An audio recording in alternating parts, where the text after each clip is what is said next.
ആ ഡോക്ടർ പൽപ്പൂസ്. ഇല്ലെന്നാ, ഞാൻ ആ പരീക്ഷ എഴുതുന്നില്ല. എനിക്ക് സത്യം പറഞ്ഞ മൃഗഡോക്ടർ ആവാൻ ആഗ്രഹം.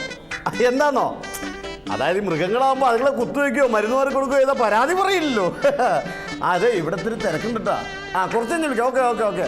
ഇവിടെ കമ്പൗണ്ടർ പുഷ്കരാ സാർ. ഓ, ഇന്ന് ഒരുപാട് പേര് മരുന്ന് മേടിക്കാൻ വന്നിട്ടുണ്ടല്ലോ. നല്ല കോളാന്ന് തോന്നണല്ലേ. ഇന്നലെ മരുന്ന് മാറി കുത്തിച്ച രോഗിയില്ലേ? ഓ സെബാസ്റ്റ്യൻ. ആ, അയാൾ മരിച്ചു. അയാളുടെ ബന്ധുക്കളെ ഡോക്ടറെ തല്ലിക്കൊല്ലാൻ വേണ്ടി വന്നേക്കണേ. അതുങ്ങളൊക്കെ ഒന്ന് ഒഴിവാക്കിട്ട് ആ രോഗികളെങ്ങനെ കട്ടിവിടണോ? എന്റെ ദൈവം, ഇതാ പറഞ്ഞ മൃഗ ഡോക്ടർ ആവുക നല്ലത്. നമസ്കാരം ഡോക്ടർ. നമസ്കാരം നമസ്കാരം. കണ്ണിന് തീരെ കാഴ്ച കുറവല്ലേ? അതെ ഡോക്ടർ. എങ്ങനെ മനസ്സിലായി? താൻ വാതില് വഴിയല്ല വന്നത്, പിന്നെ ആ ജനല് വഴി അങ്ങോട്ട് കയറി വന്നത്. ആട്ടെ, എന്താ തന്റെ അസുഖം? ഡോക്ടർ, എന്റെ 2 കണ്ണുകളും അകത്തേക്ക് കുഴിഞ്ഞിരിക്കുന്നു. അത് സാരമില്ല, അത് ഇവിടുത്തെ ബില്ല് കാണുമ്പോഴേ പുറത്തേക്ക് തള്ളിക്കോളും. ഡോക്ടർ, ഇതൊക്കെ പോട്ടെ. കഴിഞ്ഞ ഒരു 7 മാസം മുമ്പ് ഞാൻ ഇവിടെ വന്നിരുന്നു. മഞ്ഞപ്പിത്തായിട്ട് 7 മാസം മുമ്പ് ഞാൻ വന്നിരുന്നു. അന്ന് ഡോക്ടറിനോട് ഒരു കാര്യം പറഞ്ഞിരുന്നു, കുളിക്കരുതെന്ന്. മഞ്ഞപ്പിത്തായിട്ട് ആര് വരുന്നു അവരോടൊക്കെ ഞാൻ പറയും കുളിക്കരുതെന്ന് പറയും. പറഞ്ഞിരുന്നു. കുളിക്കരുത് എന്നോട് പറഞ്ഞിരുന്നു. പിന്നെ ഡോക്ടർ, എനിക്കൊരു കാര്യം ഡോക്ടറിനോട് ചോദിക്കാനുണ്ട്. പറഞ്ഞോളൂ. ഇനിയെങ്കിലും ഞാനൊന്ന് കുളിച്ചോട്ടെ ഡോക്ടർ? കഴിഞ്ഞ 7 മാസമായിട്ട് നീ കുളിച്ചിട്ടില്ലേ? വെറുതെ അല്ലേ ഇവിടെ ഒരു നാറ്റം. ഒന്ന് പോയി കുളിക്കണം. Hello doctor. ഹലോ, എന്തൊക്കെയുണ്ട്? നല്ല വിശേഷം. സുഹൃത്തുനെ, പിന്നെ എന്തെങ്കിലും ബുദ്ധിമുട്ടാണോ സാറിനെ കാണണമെന്ന് പറഞ്ഞായിരുന്നു. ഇപ്പൊ എന്തെങ്കിലും ബുദ്ധിമുട്ടുണ്ടോ? ഇപ്പൊ നല്ല ബുദ്ധിമുട്ടുണ്ട്. എന്ത് ബുദ്ധിമുട്ടാ? ഒരു 2000 രൂപയുടെ ബുദ്ധിമുട്ട്. ഓ എടാ വൃത്തികെട്ടവനെ, തനിക്ക് എന്തെങ്കിലും ശാരീരികമായോ മാനസികമായോ എന്തെങ്കിലും ബുദ്ധിമുട്ടുണ്ടെങ്കിൽ doctor Palpoos MBBS STD ISD വന്ന് കാണാനാ പറഞ്ഞത്. അത് ശരി.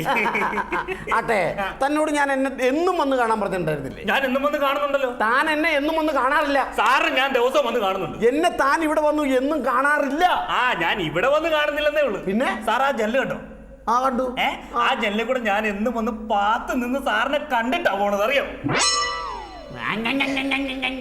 എനിക്ക് പ്രത്യേക ഒരു സംശയം. എന്നെയാണോ? സാറിനല്ലെന്നേ, ഞാനൊരു എലിയാണോന്ന് എനിക്കൊരു സംശയം. My God, God's of India. അതെ അതെ, അത് എനിക്ക് എന്തെന്ന് വെച്ച് കഴിഞ്ഞാൽ ഞാൻ ഈ ബുക്ക് കണ്ടു കഴിഞ്ഞപ്പോ ഇത് തന്നെയാണെങ്കിൽ ഇങ്ങനെ കടിച്ചിന്നാണ് എനിക്ക് തോന്നുന്നത്. അതൊക്കെ കടിച്ചിന്നാ തോന്നുന്നു. അതുപോലെ ഈ വഴി കൂടെ നടന്നു കപ്പച്ചോടൊക്കെ എടുത്തിട്ട് കടിച്ചിന്നാൻ തോന്നുന്നു. ഇതൊക്കെയാണ് എന്റെ പ്രധാന. ബുക്ക് കണ്ട കടിച്ചിന്നാൻ തോന്നും, കപ്പയുടെ ചോട് കണ്ട മാന്തിയിട്ട് കടിച്ചു തിന്നാൻ തോന്നും. ഇതിൽ പ്രധാനം എന്താന്ന് വെച്ച് കഴിഞ്ഞാൽ എന്റെ വീട്ടിൽ 2 കണ്ടമ്പൂച്ചുണ്ട്. അത് രണ്ടും എന്നെ വിടാതെ ഇങ്ങനെ പിന്തുടർന്നോണ്ടിരിക്കുക. തന്റെ പുറകെ പൂച്ച പിന്തുടരുന്നു. അതാണ് പറഞ്ഞ എനിക്ക് ഞാൻ എലിയാണോന്ന് എനിക്ക് സംശയം. മൈ ഗോഡ്, അത് ഞാൻ മാറ്റിത്തരാം. അത് നിസ്സാര സംഭവമല്ലേ ഉള്ളൂ. ഒരു ഗുളിക കഴിച്ചാൽ മതി. വാ വിളിക്കൂ. ഓ എന്റെ ദൈവം. Okay okay okay. ഇപ്പൊ എങ്ങനെയുണ്ട്? ഇപ്പൊ ഒരു ചെറിയ കുറവുണ്ടല്ലോ. ഇപ്പൊ താൻ എലിയല്ല. മനസ്സിലായല്ലോ? നീ പോയിക്കോ, വീട്ടിൽ പോയിക്കോ. ഞാൻ വീട്ടിൽ പോകത്തില്ല. എടോ, താൻ എലിയല്ല, വീട്ടിൽ പോയിക്കോളൂ. അല്ല, ഞാൻ വീട്ടിൽ പോകത്തില്ലെന്നേ. എടോ, തനിക്ക് ഞാൻ ഗുളിക തന്നു, താൻ എലിയല്ല, വീട്ടിൽ പോയിക്കോ. ഞാൻ എന്നെ കൊന്നാലും ഞാൻ വീട്ടിലോട്ട് പോകത്തില്ല. എന്താ വീട്ടിൽ പോകത്തെ? എന്താന്ന് സാറിനും അറിയാം, എനിക്കും അറിയാം ഞാൻ എലിയല്ലെന്ന്. പക്ഷെ വീട്ടിലെ പൂച്ചകൾക്ക് അറിയില്ലല്ലോ ഞാൻ എലിയല്ല എന്ന്.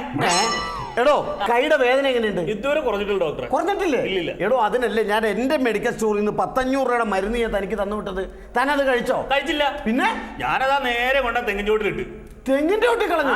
എടോ, താനിങ്ങനെ തെങ്ങിന്റെ ചോട്ടി കളഞ്ഞ എനിക്ക് ജീവിക്കണ്ടേ? എടോ, തന്റെ വയറിന് ഇപ്പൊ വേദന ഉണ്ടോ? വയറിന് ആകപ്പാടെ പ്രശ്നം എപ്പോഴും. വയറിന് വേദന എപ്പോഴും? എന്റെ മെഡിക്കൽ സ്റ്റോറിൽ നിന്ന് 800 രൂപയുടെ മരുന്ന് ഞാൻ തനിക്ക് തന്നു വിട്ടില്ലേ? തന്നു. അത് കഴിച്ചോ താൻ? അതൊന്നും കഴിച്ചില്ല. പിന്നെ നേരെ തെങ്ങിൻ ചോട്ടി കൊണ്ടിട്ടു. ഞാൻ ഈ തരുന്ന മരുന്ന് താൻ കഴിക്കാതെ തെങ്ങിന്റെ ചോട്ടി കൊണ്ട് കളഞ്ഞ എനിക്ക് ജീവിക്കണ്ടേ? സാറ് തന്നെ ഈ മരുന്നൊക്കെ കഴിച്ചാലേ എനിക്കും ജീവിക്കണ്ടേ? ഡോക്ടർ ഉണ്ടോ അകത്ത്? ഉണ്ട്. പുകവലിക്കരുത്. പുകവലി ആരോഗ്യത്തിന് ഹാനികരം. ഡോക്ടർ, ഈ മുറിയിൽ എന്താ ഇത്രയും പുക? അത് കുറച്ച് കൊതുക് തിരി കത്തിച്ചതാ. നമസ്കാരം ഡോക്ടർ, ഞാൻ പ്രശസ്ത ചെറുകഥാകൃത്ത് Kumaran Kuruvithadam. Oh my god, Kumaran Kuruvithadam ചെറുകഥാകൃത്ത്. ഹലോ, പറയൂ എന്തൊക്കെയാണ് വിശേഷം? ഞാൻ എന്റെ രോഗങ്ങൾ മൊഴിയട്ടെ ഡോക്ടർ. മൊഴിയൂ. പതിവ് പോലെ സൂര്യൻ കിഴക്ക് വെള്ള കയറി. എവിടെ? അല്ല, കിഴക്ക് വെള്ള കഥാകൃത്ത്. ഓ, ചെറുകഥ. ക്ലോക്കിൽ സമയം 10 അടിച്ചപ്പോഴാണ് ഞാൻ ഞെട്ടി ഉണർന്നത്. കണ്ണാടിയിൽ ചെന്ന് നോക്കിയ ഞാൻ ഞെട്ടിപ്പോയി. എന്ത് പറ്റി? എന്റെ മുഖത്ത് വലിയ കാട്ടൊരു ദ്വാരം. എന്നിട്ട് വായടച്ചപ്പോൾ അതങ്ങ് പോയി. അത് ശരി, ഓട്ടുമായിട്ടത്. അതെ, ചെറുകഥ. തീർച്ചയായിട്ടും. ഞാൻ വീണ്ടും കണ്ണാടിയിൽ നോക്കി. ഞാൻ പതിവിലേറെ ക്ഷീണിച്ചിരിക്കുന്നു. അപ്പോൾ എന്റെ മനസ്സ് മന്ത്രിച്ചു, ഒരു ഡോക്ടറെ ഉടൻ തന്നെ കാണണം. ഞാൻ പുറത്തേക്ക് ഇറങ്ങി നടന്നു. കയ്യിലാണെങ്കിൽ 10 പൈസയില്ല. ഞാനിങ്ങനെ അലഞ്ഞു നടക്കുമ്പോഴാണ് ഈ ക്ലിനിക്കിന്റെ ബോർഡ് കണ്ടത്. പെട്ടെന്ന് ഞാൻ ഈ ക്ലിനിക്കിലേക്ക് കയറി റിസപ്ഷനിൽ ചെന്നപ്പോൾ സുന്ദരിയായ സിസ്റ്റർ നിൽക്കുന്നു. കോമളവല്ലി അല്ല, പിന്നെ ഞാൻ അവളോട് പേര് ചോദിച്ചു. അവൾ പേര് പറഞ്ഞു, സിസ്റ്റർ അനസ്തേഷ്യ. ഞാൻ അവളോട് വീണ്ടും ചോദിച്ചു, ഡോക്ടർ ഉണ്ടോ? അവൾ കിളിക്കൊഞ്ചലോടെ നാണത്തോടെ മറുപടി പറഞ്ഞു, ഡോക്ടർ ഉണ്ടോ എന്നറിയില്ല, ഞങ്ങൾ എല്ലാവരും ഉണ്ട്. ഒടുവിൽ ഞാൻ ഡോക്ടറിന്റെ അടുത്തെത്തി. ഒറ്റ നോട്ടത്തിൽ തന്നെ എനിക്ക് ഡോക്ടറെ ഇഷ്ടമായി. സുന്ദരൻ, സുദൃഢൻ, ആരോഗ്യ ദൃഢഗാത്രൻ. സ്റ്റെതസ്കോപ്പ് കയ്യിൽ എന്ത് നിൽക്കുന്ന ഡോക്ടറെ കാണുമ്പോൾ എന്റെ മനസ്സിലേക്ക് ആദ്യം ഓടിയെത്തുന്നത് മരുത്വാമലയെ കയ്യിലേന്ത് നിൽക്കുന്ന ഹനുമാനെയാണ്. പറയൂ ഡോക്ടർ, എനിക്ക് ഞരമ്പ് രോഗമാണോ ഡോക്ടർ? എനിക്ക് ഞരമ്പ് രോഗമാണോ? പറയൂ. അതെ, തനിക്ക് ഞരമ്പ് രോഗം തന്നെ. ആവൂ, സമാധാനമായി. തനിക്ക് അടിയന്തരമായിട്ടൊരു ഓപ്പറേഷൻ വേണം ഡോക്ടർ. ഓപ്പറേഷൻ കഴിഞ്ഞിട്ട് പോരെ? എന്ത്? എന്റെ അടിയന്തരം. തനിക്കുള്ള മരുന്ന് ഞാൻ തരാം. കയ്യിൽ 5 പൈസ ഇല്ലാണ്ട് എന്റെ അടുത്ത് വന്നല്ലേ? അതെ. വിജനമായ ഒരു വഴി, മുറ്റത്തേക്ക് ഇറങ്ങുക. മുറ്റത്തേക്ക് ഇറങ്ങുമ്പോൾ നീണ്ടു നിവർന്നു കിടക്കുന്ന വഴിയിലൂടെ വെച്ചടി മുന്നിലേക്ക് നടക്കാം. മുന്നിലേക്ക് ചെല്ലുമ്പോൾ KSRTC സ്റ്റാൻഡ് എന്നൊരു ബോർഡ് കാണാം. അതിന്റെ താഴെ പടിഞ്ഞിരിക്കുക. കയ്യിൽ ടവലുണ്ടോ? തീർച്ചയായും. ടവലെടുത്ത് വൃത്തിയായി കുടഞ്ഞിട്ട് മുമ്പിൽ വിരിക്കുക. എന്നിട്ട് പോകുന്ന ആളുകൾ നോക്കി അമ്മാ ഒന്ന് പറയൂ. അമ്മാ. ഇച്ചിരൂടെ ഉറക്കം പറയൂ. അമ്മാ. ഒന്നുകൂടെ പറയൂ. അമ്മാ. അമ്മാ, കയ്യിൽ വല്ലതും ഉണ്ടോ? തരണേ. അമ്മാ, കയ്യിൽ വല്ലതും ഉണ്ടോ? തരണേ. എങ്ങനെ ആഞ്ഞാഞ്ഞ് പറഞ്ഞുകൊണ്ടിരിക്കുക. അമ്മാ, കയ്യിൽ വല്ലതും ഉണ്ടോ? തരണേ. അമ്മാ, കയ്യിൽ വല്ലതും ഉണ്ടോ? തരണേ. അങ്ങനെ പറയുമ്പോൾ ആളുകൾ എന്തെങ്കിലും ഇട്ടു തരും. അതുകൊണ്ട് മരുന്നൊക്കെ മേടിച്ച് കഞ്ഞിയും വെള്ളവും കുടിച്ച് ജീവിക്കും. നമസ്കാരം ഡോക്ടർ. നമസ്കാരം. ഞാനൊരു നീറുന്ന പ്രശ്നവുമായിട്ടാണ് വന്നേക്കണത്. നീറുന്ന അതിദാരുണമായ പ്രശ്നമായിട്ടാണ് വന്നേക്കുന്നത്? അതെ. സാരമില്ല, ഞാൻ വെള്ളം ഒഴിച്ച് കിടത്തിക്കോളാം. പറഞ്ഞോളൂ. പേരെന്താണ്? പീതാംബരൻ. പീതാംബരൻ. വയസ്സ് 40 വയസ്സ്. പീതാംബരൻ. ജോലി? വില്ലേജ് ഓഫീസറാ. വില്ലേജ് ഓഫീസറാ. ഹലോ സാർ, പറയൂ. ഫൈൻ. ഓക്കെ. അതെ, എന്താ സാർ പ്രശ്നം എന്താണ്? അതായത് എനിക്കിപ്പോ ഒരു 40 വയസ്സുണ്ടല്ലോ. 40 വയസ്സായി. എനിക്ക് 2 കുട്ടികളുണ്ട്. കുട്ടികൾ തീരെ ചെറുതാണോ? ഇല്ല, മൂത്ത ആള് ഡിഗ്രിക്ക് പഠിക്കുന്നു. ഓ മൈ ഗോഡ്, മൂത്ത ഡിഗ്രിക്ക് പഠിക്കുന്നു. രണ്ടാമത്തെ ആള് പ്രീ ഡിഗ്രിക്ക് പഠിക്കുന്നു. പക്ഷെ ഇതൊന്നും അല്ല പ്രശ്നം. എന്താണ്? എനിക്കത് എങ്ങനെ പറയണമെന്ന് ഓർത്തിട്ട് സാരമില്ല, ധൈര്യമായിട്ട് തുറന്നു പറഞ്ഞോളൂ. അതായത് അല്ല വേണ്ട, പിന്നൊരു ഇരിക്കൂ. കാരണം നിങ്ങളെപ്പോലുള്ളവർ ഇങ്ങനെയുള്ള അസുഖങ്ങൾ പറയാൻ ബുദ്ധിമുട്ടുന്നത് കൊണ്ടാണ് ആ ഹോസ്പിറ്റലിൽ നിന്നും ഈ ക്ലിനിക്ക് ഞാൻ എന്റെ വീട്ടിലേക്ക് മാറ്റിയത്.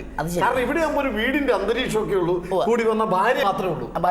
അവളാണ് ഈ അകത്താണ്. അപ്പൊ ഇങ്ങനെയുള്ള നീറുന്ന പ്രശ്നങ്ങൾ എന്നോട് വളരെ ധൈര്യമായിട്ട് തുറന്നു പറയാം. കാര്യം ഡോക്ടറോടും വക്കീലിനോടും എന്തും തുറന്നു പറയണമെന്നാണ് പറഞ്ഞത്. ശരിയാണ്. ഓക്കെ, പറഞ്ഞോളൂ. പക്ഷെ എന്നാലും എന്റെ ഈ രോഗത്തെ കുറിച്ച് പറയുമ്പോൾ എനിക്കൊരു വല്ലാത്ത ജാള്യത. ഒരു കുഴപ്പമില്ല, ഒരു ജാള്യതയും വേണ്ട, ധൈര്യമായിട്ട് തുറന്നിങ്ങോട്ട് പറഞ്ഞോളൂ. പറയാല്ലേ?